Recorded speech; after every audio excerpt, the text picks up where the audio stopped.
Welcome to the Swing Trading with Cycles channel. We're going to do our update on crude oil today. It's March 26, 2023. It's the weekend update. This is your daily chart of crude oil. We're looking at WTI to be specific. This is the spot price, not the futures.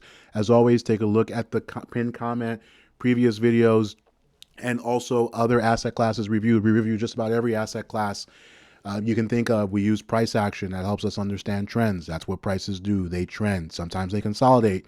Those are the times you want to avoid. Interestingly enough, that's what oil has been doing over the last several months, is consolidating. We have started this little waterfall decline period. And now the big question is this our lower high that's already petered out? And so let's jump into it. This is our daily chart of crude oil, as I talked about, as I said. And if you're not following on Twitter, definitely take a look at it for a link on in that pinned comment. I tweeted about this, that this looked like a daily cycle low in real time since that, and that was March 20th. We had this bullish reversing, this bullish, potentially bullish candle, I should say, hammer. We got followed through the next day. That made this candle a swing low. That's one of the videos you'll see in that pinned comment. Detail on how to identify swing lows, how to use them to time market bottoms. That's how it works. Every single bottom that has ever occurred and ever will occur in the future is a swing low. And so we got this swing low on the daily chart. We got followed through. Next day got followed through, but then pulled back. That's what this wick is. And since then, we've kind of consolidated. You can see this Friday candle ends up essentially a doji, which tactically speaking means your Monday candle, which is going to open tonight, Sunday night, is actually most likely to open as an inside candle. And you can see, so something like this, just kind of hypothetically. And so that's a range with a high of $70.33 and a low of $66.86. So about a $3 range, call it, 70 to 67. And so your question will be, which side of the range do we break? Do we go above or below? We can't know that ahead of time. We're not fortune tellers. We just analyze price action. In terms of the cycles perspective, if this was our daily cycle low on day 30, that would make this day 4. And that would mean so far we have a high on day 3. So the bearish scenario would be that this daily cycle, the rally is over right after 3 days. Now, the fact that we sprang back up on this candle suggests to me that may not be the case, that we do make a higher high above 71.63. And of course, that has the potential to make this a false breakdown. You can see of sort of this kind of general area, right? So price broke down below this low, but now it's trying to rebound. And if we look at the weekly chart, most importantly, I tweeted about this as well. This is a potential weekly cycle low. That's where the multiple time frame analysis comes in, folks. So I'll just change this. That's not meant to be on the weekly. And so this is your weekly candle. Makes a new low. It's week 15. The high so far was week 7. And this has been a really ugly, flat weekly cycle. I mean, look at this thing. I mean, this is barely a rally to call it a rally into week 7. Because just to be clear, just to draw this out, I think just so if you can't see it visually, the whole cycle, the whole period, this whole 15 weeks more or less, has been inside the range of this candle from the week of December 5th. All of it. We've now spilled out below that range. And so now it becomes your big question, because the low of that candle is $70.10. It's that line in the sand that we've been talking about. And so this is your big test. Is this your false breakdown that's going to propel price to the other end of this range, which is at 83 level? And this is WTI. For Brent, I think that level is around $88, but it's the same exact structure. Tactically speaking, the same way the daily candle is going to open as an inside candle, this weekly candle, when we open, is going to open as an inside candle because of this wick here, because of this all this upper wick. But if we break above that 71.63 level, guess what that does? Guess what that becomes? That's right. It becomes a swing low. As we talked about, and again, there's a whole video on this, so I'm not going to go through it in detail, but every swing low, or I should say every bottom, every major low is a swing low by definition. That's how it works structurally. So if we can do something like this and then close the week above that level, that makes this a swing low, and this is potentially your weekly cycle low. And if we look at the monthly chart, the other important signal that we always look to is the monthly candle going going green, or going from green to red or red to green. In this case, we're nowhere near going green. We'd have to get above we'd have to get above $76.79, and we only have a few days left to trade in the month. So that's probably a wash. And so best case scenario is April opens as an inside month of March, and we'd have to break above $80.90 for this month for the March candle to become a swing low. That's how it works. You get a swing low on the daily. If you get follow through, that becomes a swing low on the weekly, and then finally a swing. Well, actually not finally. Then a swing low on the monthly, and then eventually a swing low on the quarterly chart as well. And so let's look. We're going to look at XLE and some other names. That's the lay of the land for crude oil itself. It may have made a weekly cycle low. Let's look at some of these other names. So VLO. We'll start with a monthly chart. And so VLO is a big doji on the month. What's XLE look like? I'm assuming similar. So these candles look very similar to the oil chart, or I should say, excuse me, the oil monthly candle itself. In the case of XLE, it is well below the previous month's low. XOP, I think we're going to see a similar story for all of these, right? So a red candle, well below last month's previous low. So not a great look from this 30,000 foot sort of view. We'll zoom into the daily and the weekly charts to see if we can discern a little bit more, but it's all, I'm just cycling through these names. This is ConocoPhillips. Devon Energy has been underperforming for a long time, and look at what it's done. It's been making lower lows for the last 4 months, whereas a lot of the other oil names just started making those lower lows. So let's take a look at that weekly chart. Let's start with XLE since that represents a basket of them. And so XLE actually didn't make a lower low this previous week. Just so oil made a lower low, XLE did not. XLE, the low from the week of March 13th has held. And so this thing topped out on week 7, and then this is week 8, 9, 10. So the optimistic scenario would be that the low from the week of March 13th, which was week 14, was your weekly cycle low. I think that's unlikely because these weekly cycles tend to be a bit longer, but you could argue that this is all one move, right? That like this is not a weekly cycle low at all, and it's actually just like a half cycle low within the weekly cycle low, and this is finishing the job. We'll have to see. Tactically speaking, we are going to open as an inside candle, most likely, best case scenario.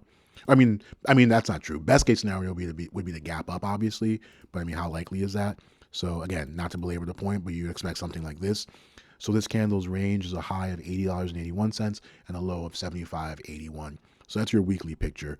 And if you look at the daily, just to get even more precision in here, so like, because you always want to understand how far away are we from a daily cycle? Like, did the daily cycle, or excuse me, from a daily cycle low? Did the daily cycle low just happen? Is one about to happen, most likely, based on the timing? Because that's going to tell you, even if something looks bearish on a monthly chart, you don't want to jump into a short if we just had a daily cycle low, for instance. That wouldn't be smart. So let's think about this. So the last obvious daily cycle low we had was this one here, day 35. And then you can say we had this other daily cycle high here at day 31. And then this looked like a weekly cycle low in real time, and maybe it was, right? And so we then topped out on day 6. And so that's right, that's your day 6. That's probably too early for a daily cycle low, and so there. That's interesting. So that could be a daily cycle low here on day 27. So there's always a couple different ways to look at this, right? So yeah, I guess this could be our daily cycle low and then our back test. And you can see we close as a green candle. So this is suggesting the potential for some upside follow through on Monday when the Monday candle opens. If this wasn't our daily cycle low, that's day 27. So this would be day 33. So that's the other way to think about this, is that sometimes we'll get clues from by looking at a couple of different things in the same sector, we'll get kind of a clue as to like, is this a daily cycle low, or are we actually about to make an undercut, which is starting to kind of look like an undercut. Let's look. What does VLO look like on the daily? So look at VLO, much closer to the, or I should say, much further away from that low, making it much clearer that this is a daily cycle low. So that's what I was just talking about. So that's helpful. That tells us that that probably is a daily cycle low for XLE on day 27, excuse me. So this is pretty critical that this backtest holds for sure. Otherwise, this would be a failed daily cycle after a high on day 4. So Yikes. That is important context. So that's XLE. We won't look at all of them in exactly the same detail because I think a lot of these patterns are pretty much the same. Let's look at Exxon. That's a pretty popular one. Same pattern, right? So it's much closer, or I should say, it's a lot further away from that low. So more likely that it doesn't break that low. But ultimately, the real question will be: is this week 14 low truly a weekly cycle low? And again, we're gonna have an inside candle next week. What does Phillips 66 look like? So Phillips 66 did make a lower low last week. So that one is underperforming. And again, that's because it did undercut. So that's what you're going to see. You're going to see the same pattern, but in some cases we're well above that low. And in this case, we actually undercut it. We did rebound to end the day, but this tells you this one is one of the weaker ones. OIH looks like it undercut that low by even more than that. What about ConocoPhillips? ConocoPhillips did not undercut that low. Devon Energy probably did. Well, actually, Devon Energy didn't. Maybe that one is actually getting a little bit of a reprieve after this. So yeah, I mean, Devon Energy, if you think about this one, actually might be closer to a weekly cycle low than anything else. So that looks like that was week 24 actually. And that's because it peaked earlier than the rest of the complex and it's been declining for longer. I mean, look at this like just kind of textbook decline. Like, and I had a whole video on why one should be bearish on Devon Energy. You can definitely take a look at it. It'll probably be within the crude oil playlist. But this was one to stay away from. It looks like it may bottom before everything else. We'll see if it's worth it, kind of riding the rally. But man, this was a pretty textbook sort of decline, sort of downtrend on the weekly chart. Marathon Oil was also one that was underperforming. Yeah, it looks like it's continuing. So that one is a similar kind of look to Devon Energy where we peaked all the way back here and we've just had like this kind of precipitous decline. So we'll be watching how that rebound shapes up for these guys. What about Chevron?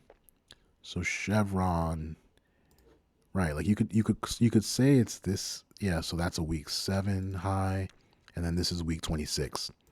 So there's a world where that was your weekly cycle low there, and again, oil may be giving us a little bit of a hint of that. And finally, let's look at Schlumberger and Halliburton. So Schlumberger made that lower low, and so it did make a lower low. So that's probably one to stay away from, like relatively speaking. Halliburton also made that lower low. And so OIH isn't looking so great, and that makes sense. These are two big names within that. So oil service is not looking so hot.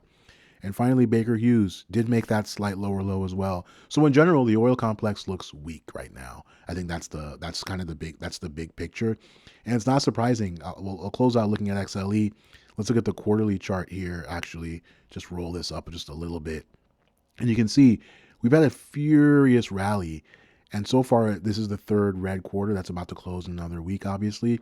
This is not even that big of a decline in the context of this huge move. So wouldn't be surprised to see more downside if you kind of just look historically. I mean, look at this washout. Obviously, that's the 2008 financial crisis. So, but like, look at these washouts. These are longer term cycle declines. So wouldn't be surprising to see this continue in terms of duration and also price. And structurally speaking, we could come all the way down to 68 and be totally fine, right? Like that's the big wick from, what is that, Q3 of 2022. So that's what you would be looking for potentially in terms of downside target, but we could easily fall for another quarter. So like Q2 of 2023 could be another red quarter. Again, would be nothing in the context of this big move. So that's that's the 2-month chart. It's the same idea, same structure. So it's actually only been one red quarter so far. All the more reason why. And you think about this setup, this has just been an inside quarter right now. So wouldn't be at all surprising to see something like that for Q2, right? To really kind of get the party started. And it's the same kind of like, so if you think about the quarterly chart, it's the 65 level that actually comes exposed. That 68 level was showing up on the 2-month chart, but you see it's the same kind of idea, same zone. And look at this, like in the context, like this would still be pretty bullish. This would essentially be a higher low. This would be kind of a double bottom against this candle here, and you could still kind of resume up.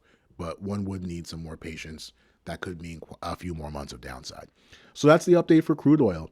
Thanks for watching.